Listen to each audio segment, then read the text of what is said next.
السلام علیکم دوستو، کیسے ہیں آپ سب؟ امید کرتا ہوں خیریت سے ہوں گے۔ میں ہوں آپ کا دوست راؤ مبین، اور آج جو ہے نا چھٹی کا دن ہے، اتوار جو ہے نا، تو آپ کے ساتھ ایک بڑی ہی اچھی سٹوری شیئر کریں گے۔ سٹوری تو نہیں کہہ سکتے، ہمارے ایک بڑے ہی جو ہے نا اچھے بادشاہ گزرے، قطب الدین ایبک، برصغیر میں جنہوں نے جو ہے نا اسلام کی اور اسلامی قوانین کی بنیاد رکھنے والے جو ہیں وہ پہلے بادشاہ رہے برصغیر میں، جنہوں نے اسلام کی بنیاد رکھی، اگر یہ کہا جائے تو غلط نہ ہوگا۔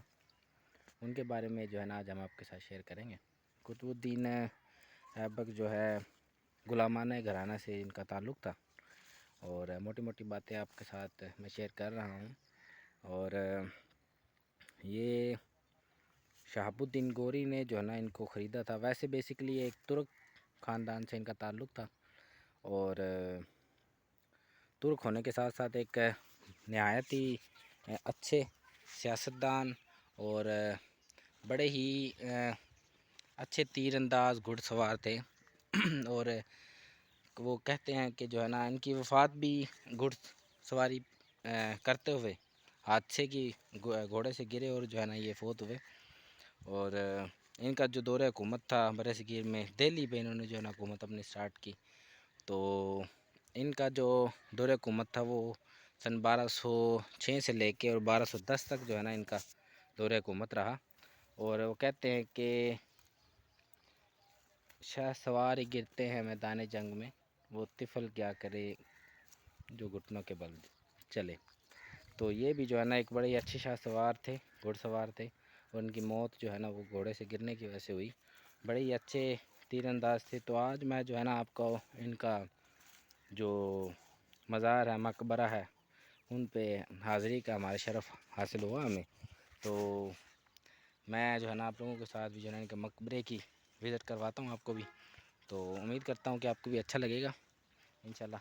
آئیے جو ہے نا ان کے مقبرے کی ہسٹری کے بارے میں اور کچھ جو ہے نا اور باتیں آپ کو بتاتے ہیں۔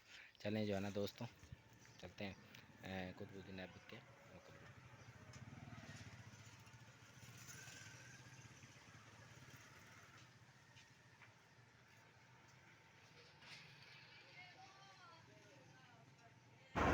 السلام علیکم جناب، ہم جو ہے نا آج قطب الدین ایبک کے مقبرے پہ آئے ہیں، اور میں آپ کو ایک بہت ہی اچھی بات جو ہے نا بتانا چاہتا ہوں کہ قطب الدین ایبک کے بارے میں ہم نے 9th کلاس میں پڑھا تھا۔ بہت سے لوگوں کو شاید یاد ہے اور بہت سے لوگوں کو یاد نہیں بھی ہوگا، مجھے بھی یاد نہیں تھا۔ خیر، ہسٹری کو ہمیں یاد رکھنا چاہیے، کیونکہ اس کا تعلق اسلام سے ہے، اس کا تعلق ہمارے دین سے ہے، اور یہ بہت ضروری ہے کہ ہمیں پتہ ہونا چاہیے کہ کنہوں نے جو ہے نا ہمارے دین کے لیے قربانیاں دی، اور کس طریقے سے دین ہمارے اندر منتقل ہوا۔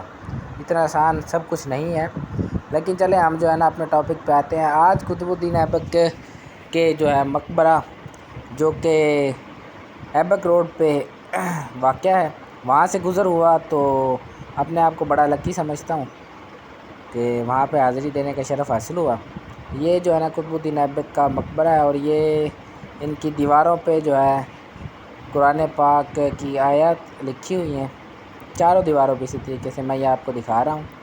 اور سب سے بڑی بات جو ہے نا قطب الدین ایبک کے بارے میں پہلے بھی جو آپ کو بتایا، اور ابھی اور مزید ڈیٹیل میں بتاؤں گا کہ یہ پہلے بادشاہ رہے ہیں برصغیر پاک و ہند میں، جو کہ اسلام کی اور اسلامی سلطنت قائم کی۔ یہ مقبرہ میں آپ کو جو ہے نا بتا رہا ہوں، یہ دوسری سائڈ ہے اس کی، اور اسی طرح جو ہے نا اس پہ کلام پاک کی جو ہے نا وہ سائڈوں پہ لکھا، اور یہ جو ہے اس کی تیسری سائڈ ہے۔ اس میں جو ہے نا انہوں نے کافی سارا کام کیا اور ڈیولپمنٹ سٹارٹ کی ہے۔ ان کے مقبرے پہ اچھی صفائی ستھرائی ہے، بالکل ہے، لیکن جس طریقے سے ہونا چاہیے، پہلے بادشاہ رہے تو اس حوالے سے جانا تو سب نہیں ہے۔ پاکستانی حکومت نے خیر بہت اچھا کام کیا ہوا ہے، یہاں پہ جو ہے ان کا مقبرہ اچھے طریقے سے جو ہے نا صفائی ستھرائی کا بھی خیال اور اچھے طریقے سے ڈیولپمنٹ کی ہوئی ہے۔ تو ہم لوگ حاضر ہوئے، ہم نے جو ہے نا فاتح خانی بھی کی ہے یہاں پہ۔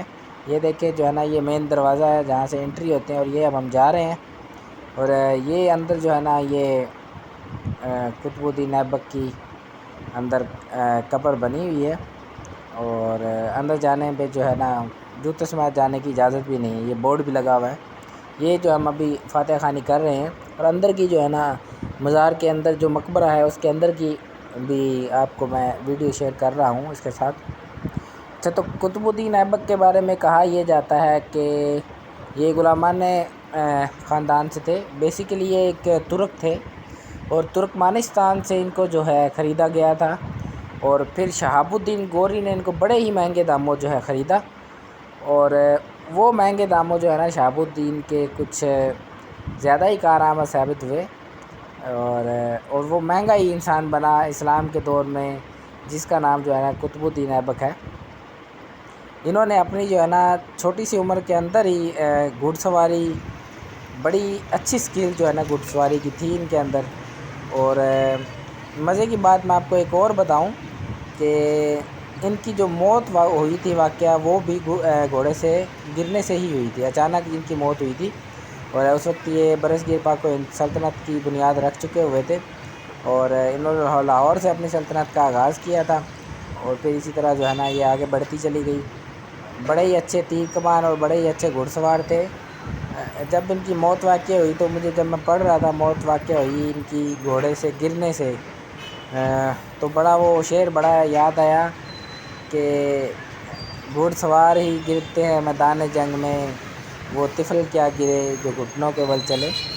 تو بڑے ہی اچھے گھڑ سواری کی ہی بنیاد پہ اور تیر اندازی کی بنیاد پہ جو انہوں نے گھر کیا تھا شہاب الدین غوری کے دل میں، وہ اس حد تک مطلب اچھے گھڑ سوار تھے۔ تو بڑا اچھا شعر فٹ ہوا، مجھے لگا، میں نے کہا آپ لوگوں کے ساتھ بھی شیئر کرتے ہیں۔ ویسے تو شعر یاد نہیں رہتے، بڑا پرانا شعر تھا اور بڑا ہی پرانا جو ہے نا قصہ ہے، قصہ ہی رہ جاتا ہے انسان جب چلا جاتا ہے تو۔ لیکن کیونکہ بہت ہی عظیم انسان مجھے لگے، کیونکہ جب میں نے ہسٹری پڑھی تو ہمیں پڑھنی چاہیے، ہمارے تاریخ سے ہمیں منسلک رہنا چاہیے، اور لاہور میں ایسی کافی شخصیات ہیں، وقتاً فوقتاً آپ کو میں دکھاتا رہوں گا۔ اچھا، یہ ان کا جو مقبرہ ہے وہ میں آپ کو بتاتا چلوں کہ انارکلی بازار لاہور میں بڑا ہی مشہور بازار ہے، اس کے عقب میں جو ہے نا واقع ہے۔ یہ دیکھیں جو ہے نا بڑے اچھے دروازے گورنمنٹ آف پنجاب نے اچھا کام کیا ہوا ہے، اور آپ بھی آئیں ضرور دیکھیں انارکلی کے عقب۔